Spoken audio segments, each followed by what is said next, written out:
Hello friend, आप सबका स्वागत है हमारे यूट्यूब चैनल क्रिकेट पे। दोस्तों, इस वीडियो में हम बात करेंगे RPSC second grade 2018 Sanskrit education department में जो ग्रुप बी का पेपर था। ग्रुप ए के पेपर की बात हम पहले ही कर चुके हैं। आपने वो वीडियो नहीं देखा है तो आप ज़रूर देखिए। इस वीडियो में हम ग्रुप बी का जो पेपर 19 फरवरी 2019 को आया था, उस पेपर में जो 20 क्वेश्चन साइकोलॉजी के आए थे वो हम इस वीडियो में सोल्व करेंगे। तो वीडियो आप लास्ट तक जरूर देखिए। कुछ बहुत ही शानदार क्वेश्चन है, हो सकता है कि आगे आने वाली एग्जाम में रिपीट हो जाए ये क्वेश्चन, या इस कंसेप्ट पर आधारित कोई दूसरा क्वेश्चन भी हो जाए तो वो भी आपका गलत नहीं हो। इसी उद्देश्य की पूर्ति के लिए मैंने ये वीडियो बनाया है, तो आप इस वीडियो को लास्ट तक जरूर देखिए। और दोस्तों, वीडियो शुरू करने से पहले मैं आपसे कह दूं कि हमने लगभग 40 के समथिंग पेपर हम कंप्लीट कर चुके हैं। अलग अलग प्लेलिस्ट बनाई हुई है, एच टेट है, यूपी टेट है, रिट है, या सेकंड ग्रेड के जो जनरल डिपार्टमेंट वाली एग्ज़ाम है, और ये संस्कृत डिपार्टमेंट वाली जो एग्ज़ाम है उसके भी आज कंप्लीट हो जाएंगे पेपर।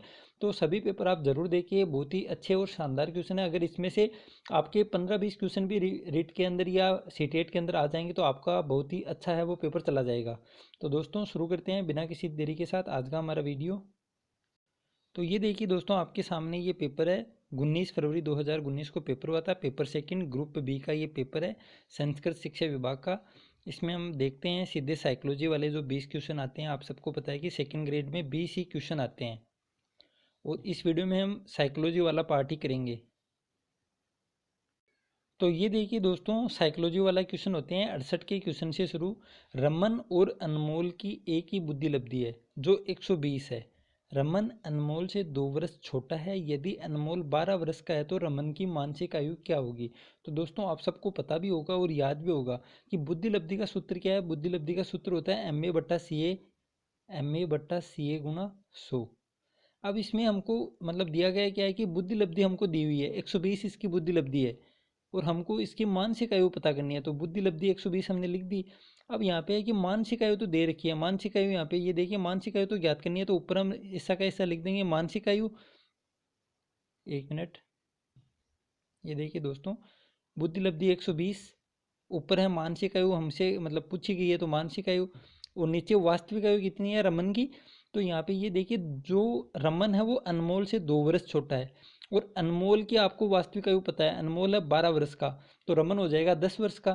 तो नीचे आ जाएगा 10, और 100 से इसको मल्टीप्लाई करते हैं हम सूत्र में। तो यहाँ पे 120 पक्षांतन करेंगे तो 10 ऊपर चला जाएगा, 120 मल्टीप्लाई 10 हो जाएगा, और ये यहाँ पे 100 ऊपर है तो ये हर में आ जाएगा 100। अब शून्य से शून्य कट जाएगी, एक शून्य से एक शून्य, इस शून्य से इस शून्य, तो यहाँ पे आ जाएगा 12 वर्ष। तो ऑप्शन नंबर 3 यहाँ पे बिल्कुल राइट है, सी हो जाएगा 12 वर्ष। दोस्तों, एक बार मैं फिर बता दूं, आप सबको पता होगा कि बुद्धि लब्धि का सूत्र होता है एम ए बट्टा सी ए गुणा 100। यहाँ पे हमसे रमन की मानसिक आयु है वो पूछी है, मानसिक आयु ये देखिए, मानसिक आयु हमसे पूछी है, तो मानसिक आयु को हम ऐसा का ऐसा रख लेंगे, और नीचे जो वास्तविक आयु आती है। अब वास्तविक आयु में इसमें क्या बताया है कि रमन है वो अनमोल से 2 वर्ष छोटा है, और अनमोल की आयु 12 वर्ष है, तो अपने आप रमन की 2 वर्ष कम हो जाएगी, तो 10 वर्ष का है रमन। और आप सब सूत्र में मान रखोगे तो आपके हो जाएगा, लास्ट में उत्तर है वो 12 वर्ष आ जाएगा। तो मानसिक आयु है रमन की 12 वर्ष। ऑप्शन नंबर 3 यहाँ पे बिल्कुल राइट हो जाएगा। अब हम बात करते हैं अगले क्वेश्चन की। वह प्रथम मनोवैज्ञानिक जिसने मानव व्यक्तित्व के अवचेतन भाग की व्यवस्थित रूप में छानबीन का प्रयास किया है वह है। तो दोस्तों, अचेतन भाग की जो व्यवस्थित रूप में छानबीन करने का प्रयास कौन से मनोवैज्ञानिक ने किया है? Albert Bandura, E L Thorndike, Max Wertheimer, Sigmund Freud. तो आप सबको पता होगा कि जो मन के 3 भाग बताए थे, अचेतन भाग है, चेतन भाग है, और अर्धचेतन भाग है, इसकी जो व्याख्या है वो सिगमंड फ्राइड ने की थी। यहाँ पे ऑप्शन नंबर 4 बिल्कुल राइट हो जाएगा, ऑप्शन नंबर 4 सिगमंड फ्राइड। अब हम बात करते हैं अगले क्वेश्चन की। निम्नलिखित में से कौन सा कथन अधिगम के बारे में सर्वाधिक उपयुक्त है? यह प्रक्रिया है, उत्पाद नहीं। यह अप्रकट प्रक्रिया है। यह अनायास ही होता है। यह व्यवहार में अस्थायी परिवर्तन है। तो दोस्तों, अधिगम के बारे में सर्वाधिक उपयुक्त कथन कौन सा है? तो आप सबको पता होगा कि ऑप्शन 4 तो अपने आप ही गलत है, कि व्यवहार में स्थायी परिवर्तन को अधिगम कहते हैं, अस्थायी परिवर्तन वो अधिगम नहीं होता है, तो ऑप्शन 4 तो गलत हो जाएगा। फिर यह अनायास होता है, तो दोस्तों अनायास होता है उसको हम अधिगम नहीं कहते हैं। अधिगम तो हम खुद करके सीखते हैं, वो अधिगम कहलाता है। चाहे हम मतलब किसी को निरीक्षण करके सीखें या खुद करके सीखें, कैसे भी करके हम जो व्यवहार में परिवर्तन करते हैं उसको हम अधिगम कहते हैं। यह अप्रकट प्रक्रिया है। तो दोस्तों अप्रकट प्रक्रिया नहीं होती है अधिगम, अधिगम होती है प्रकट प्रक्रिया। तो यहाँ पे ऑप्शन नंबर 1 है वो बिल्कुल राइट हो जाएगा। अधिगम एक प्रक्रिया है, उत्पाद नहीं। तो अधिगम क्या है? एक प्रक्रिया है। अब हम बात करते हैं अगले क्वेश्चन की। ये एक विचार या अवधारणा के निर्माण में उपयुक्त वैचारिक प्रक्रिया जो नई, मौलिक तथा उपयोगी है, क्या कहलाती है? तो दोस्तों बहुत ही अच्छा क्वेश्चन है। एक विचार या अवधारणा के निर्माण में उपयुक्त वैचारिक प्रक्रिया जो नई, मौलिक तथा उपयोगी है, क्या कहलाती है? सृजनात्मकता, उपलब्धि, बुद्धि और व्यक्तित्व है। तो दोस्तों बहुत ही शानदार क्वेश्चन है और इजी क्वेश्चन है, क्योंकि आप सबको पता होगा कि जो मौलिक हो, उपयोगी हो, तो वो होती है सृजनात्मकता। ऑप्शन नंबर 1 यहाँ पे बिल्कुल राइट हो जाएगा, सृजनात्मकता। राजस्थान विधानसभा में विपक्ष के नेता। तो दोस्तों ये तो जीके वाला क्वेश्चन आ गया बीच में ही, हमें सिर्फ साइकोलॉजी वाला पार्ट करेंगे इस वीडियो में। फिर आता है अगला क्वेश्चन, निम्नलिखित में से कौन सा सिद्धांत अधिगम के व्यवहारवादी सिद्धांतों में सम्मिलित नहीं है? त्रुटि और प्रयास का सिद्धांत, शास्त्रीय अनुबंधन का सिद्धांत, क्षेत्र सिद्धांत और क्रिया प्रसूत अनुक्रिया अनुबंधन का सिद्धांत। तो दोस्तों इसमें क्या पूछा है हमसे? निम्नलिखित में से कौन सा सिद्धांत अधिगम के व्यवहारवादी सिद्धांतों में सम्मिलित नहीं है? तो दोस्तों व्यवहारवादी सिद्धांत है 4-5, और ये यहाँ पे क्षेत्र सिद्धांत है, ये व्यवहारवादी सिद्धांतों में नहीं आता है। आप सबको पता होगा कि क्षेत्र सिद्धांत है या फिर हम प्याजे वाला सिद्धांत है, ये साइन थ्योरी है, ये सब आते हैं संज्ञानात्मक सिद्धांतों में, और व्यवहारवादी सिद्धांतों में आता है त्रुटि और प्रयास का सिद्धांत, शास्त्रीय अनुबंधन का सिद्धांत हो गया, क्रिया प्रसूत अनुबंधन का सिद्धांत हो गया, और गेस्टाल्ट थ्योरी भी संज्ञानात्मक में आती है। तो ये सभी सिद्धांत हैं व्यवहारवादी सिद्धांतों में आते हैं, और यहाँ पे हमसे पूछा गया है कि व्यवहारवादी सिद्धांतों में सम्मिलित कौन सा नहीं है? तो क्षेत्र सिद्धांत, जो कुर्ट लेविन के द्वारा दिया गया था क्षेत्र सिद्धांत, वो व्यवहारवादी सिद्धांतों में सम्मिलित नहीं होता है। अब हम बात करते हैं अगले क्वेश्चन की। B.F. स्किनर का अधिगम सिद्धांत मुख्यतः प्रयोगशाला प्रयोगों पर आधारित था, जबकि हल का सिद्धांत किस पर आधारित था?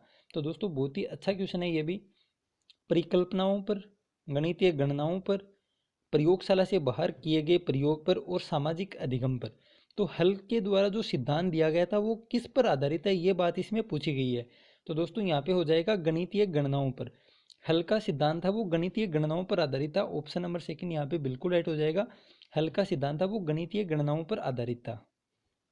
अब हम बात करते हैं अगले क्वेश्चन की। निम्नलिखित में से कौन सा अधिगम का निर्मितवादी विचार नहीं है? अधिगम वैसा का वैसा हूबहू संप्रत्यात्मक स्कीमा है। अधिगम एक सक्रिय अर्थ निर्माण प्रक्रिया है। नया अधिगम अधिगमकर्ता के पूर्व अधिगम पर आधारित होता है। अधिगम सामाजिक अंतः क्रिया द्वारा सुगम होता है। तो दोस्तों अधिगम का निर्मितवादी विचार है वो नहीं है। इसमें पूछा है अधिगम का निर्मितवादी विचार कौन सा नहीं है? तो दोस्तों यहाँ पे निर्मितवादी विचार है वो अधिगम वैसा का वैसा हूबहू संप्रत्यात्मक स्कीमा है। ये बात निर्मितवादी विचार में नहीं कही गई है। ऑप्शन 1 यहाँ पे गलत हो जाएगा, निर्मितवादी विचार का विचार ये नहीं है। अब हम बात करते हैं अगले क्वेश्चन की। गेन्ने के अनुसार निम्नलिखित में से 8 में से 4 अधिगम प्रकारों का सही पदानुक्रमिक क्रम है। तो दोस्तों ये भी बहुत ही अच्छा क्वेश्चन है, और गेन्ने का एक क्वेश्चन डेफिनेटली एग्जाम में आता ही आता है। आप सबको पता होगा कि अधिगम से 5-6 क्वेश्चन आते हैं, जिसमें से गेन्ने भी बहुत ही इंपॉर्टेंट पार्ट है, वो अदा करता है। तो यहाँ पे पूछा है सबसे पहले संप्रत्यय, सिद्धांत, बहुविवेदीकरण और समस्या समाधान। सिद्धांत, बहुविवेदीकरण, संप्रत्यय, समस्या समाधान। समस्या समाधान, संप्रत्यय, सिद्धांत और बहुविवेदीकरण। बहुविवेदीकरण, संप्रत्यय, सिद्धांत और समस्या समाधान। तो दोस्तों आप सबको सबसे पहले तो याद होना चाहिए कि सबसे मतलब कम से कम तो ये तो याद होना चाहिए कि सबसे सरल अधिगम है वो है संकेत अधिगम, और सबसे लास्ट या 8वां जो स्तर बताया है गेने ने वो है समस्या समाधान अधिगम। अब बीच वाले में मतलब आपको याद नहीं होता है, फिर भी अगर ये 2 भी याद हैं तो आप थोड़ा अनुमान वो लगा सकते हैं। तो दोस्तों यहाँ पे इस क्वेश्चन का आंसर हो जाएगा ऑप्शन नंबर 4, बहुविवेदीकरण। बहुविवेदीकरण से संप्रत्यय सिद्धांत होता है, उसके बाद सिद्धांत अधिगम होता है, और लास्ट में आता है समस्या समाधान। और शुरू में हम बात करें पहले 4 की, तो सबसे पहले आता है संकेत अधिगम, उसके बाद आता है श्रृंखला अधिगम, उसके बाद आता है उद्दीपन अनुक्रिया अधिगम, और फिर आ जाता है बहुविवेदीकरण, संप्रत्यय, सिद्धांत अधिगम और समस्या समाधान अधिगम। इस प्रकार गेने ने जो 8 प्रकार बताए हैं वो हो गए यहाँ पे। अब बात करते हैं अगले क्वेश्चन की। निम्नलिखित में से व्यक्तित्व कौन सी व्यक्तित्व आकलन की प्रक्षेपी तकनीक नहीं है? बालक अंतर्बोध परीक्षण, शब्द साहचर्य परीक्षण, वाक्य पूर्ति परीक्षण और मिनसोटा बहुस्तरीय व्यक्तित्व अनुसूची। तो यहाँ पे पूछा है कि व्यक्तित्व आकलन की प्रक्षेपी तकनीक है वो कौन सी नहीं है।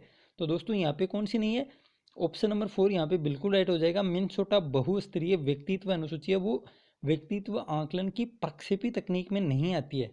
अब हम बात करते हैं अगले क्वेश्चन की। निम्नलिखित में से कौन सी अच्छे समायोजन की विशेषता नहीं है। अपनी शक्तियों एवं सीमाओं का ज्ञान, आकांक्षाओं का पर्याप्त स्तर, प्रतिकूल परिस्थितियों से जूझने की क्षमता, महत्वपूर्ण गलतियां खोजने की अभिवृत्ति। तो दोस्तों यहाँ पे क्या है, निम्नलिखित में से कौन से अच्छे संयोजन की विशेषता नहीं है, हमसे नहीं है वो बात पूछी है, कौन सी विशेषता नहीं है। तो अपनी शक्तियों और सीमाओं का ज्ञान होना ये तो संयोजन की विशेषता है, वो होती है।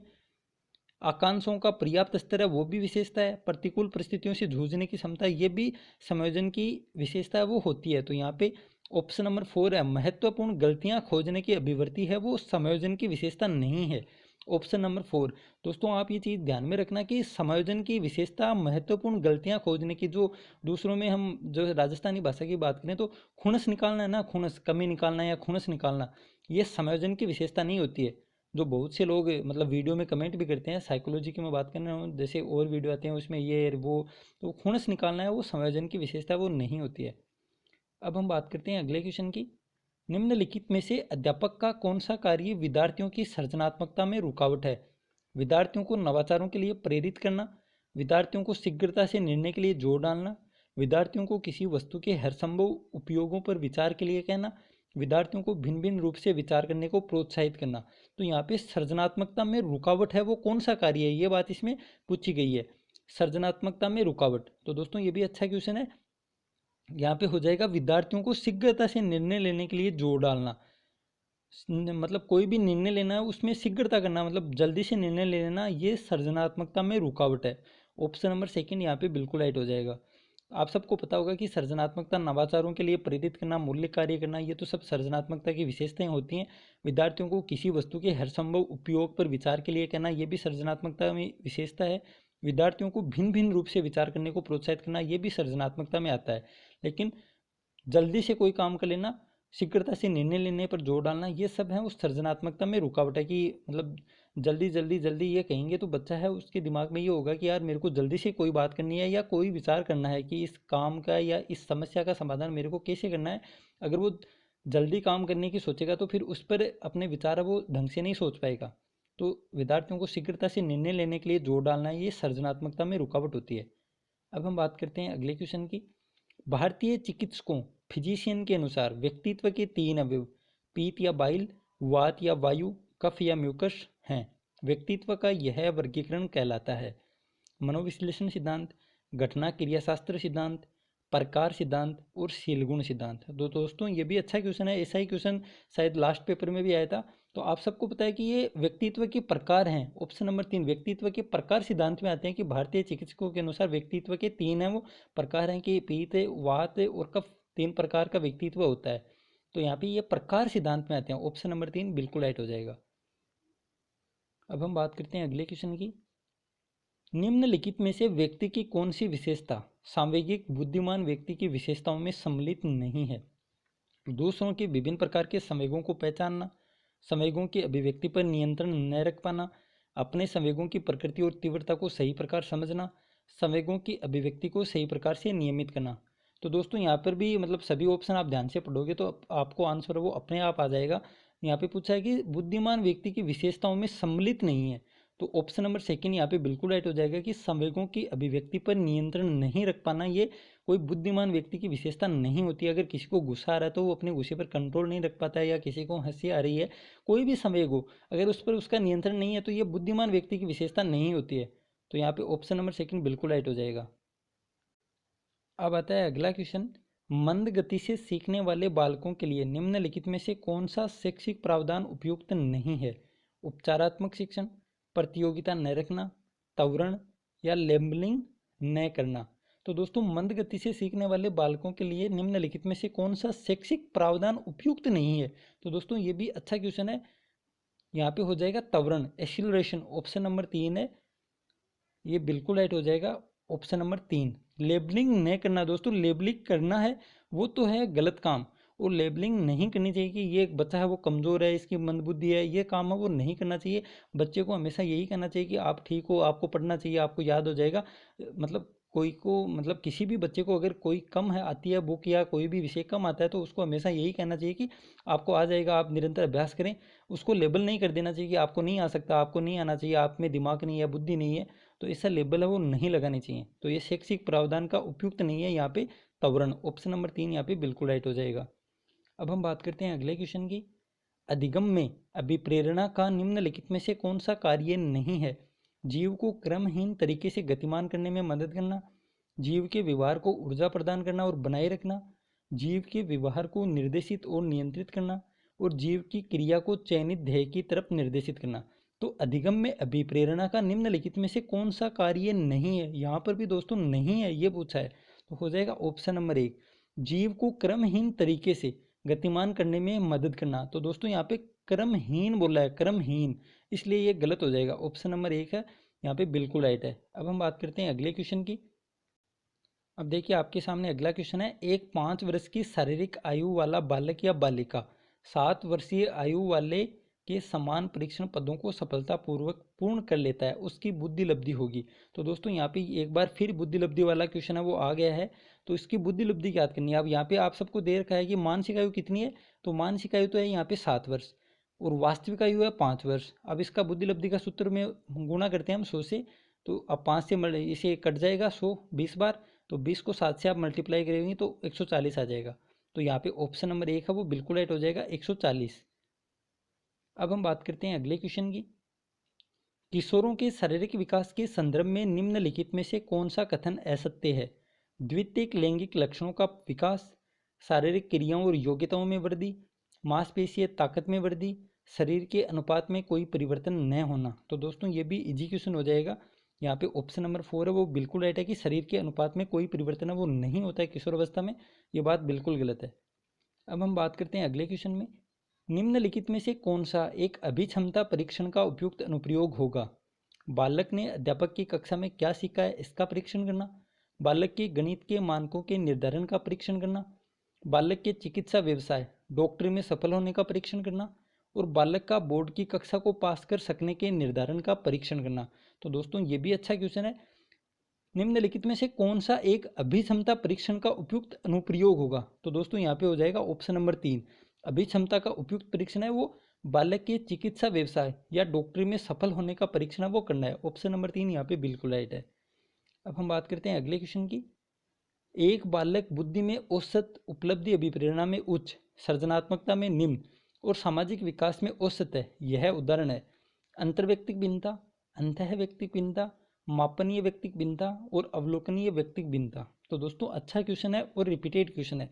ऐसा क्वेश्चन हम पहले भी कर चुके हैं। तो एक बालक की बात हो रही है यहाँ पे, एक बालक है वो बुद्धि में तो औसत है, उपलब्धि विप्रेरणा में उच्च है, सृजनात्मकता में निम्न है और सामाजिक विकास में औसत है। तो ये खुद की विशेषता है वहाँ पे। तो यहाँ पे आप है अंतः व्यक्तिक विभिन्नता, ऑप्शन नंबर 2 है वो बिल्कुल राइट हो जाएगा, अंतः व्यक्तिक विभिन्नता। और इंग्लिश में होता है इंट्रा इंडिविजुअल डिफरेंसेज। अब हम बात करते हैं अगले क्वेश्चन की, और ये दोस्तों आज का लास्ट क्वेश्चन है, 20वां क्वेश्चन। बालक के विकास के संदर्भ में निम्नलिखित में से कौन सा कथन सत्य है?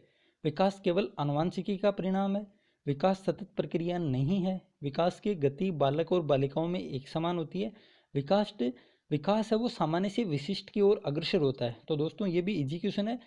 कौन सा कथन सत्य है ये बात हमसे पूछिए, तो आप सबको पता है कि विकास है वो सामान्य से विशिष्ट की ओर अग्रसर होता है। ऑप्शन नंबर 4 है वो यहाँ पे बिल्कुल राइट हो जाएगा, विकास सामान्य से विशिष्ट की ओर अग्रसर होता है। तो दोस्तों ये थे आज के हमारे 20 क्वेश्चन, आरपीएससी सेकंड ग्रेड के एग्जाम के हैं। बहुत ही अच्छे क्वेश्चन है कुछ, और कुछ क्वेश्चन है वो नॉर्मल है, और कुछ क्वेश्चन रिपीटेड भी हैं। तो दोस्तों उम्मीद है कि वीडियो आपको पसंद आया होगा, कोई आपका डाउट है वो नहीं होगा। डाउट है तो आप बेझिझक कमेंट कर सकते हैं। तो दोस्तों इस वीडियो में इतना ही, उम्मीद है वीडियो आप लाइक करेंगे, शेयर करेंगे दोस्तों के साथ, और चैनल को सब्सक्राइब जरूर करेंगे। तो मिलते हैं जल्दी दूसरे वीडियो में। थैंक यू, जय हिंद, जय भारत।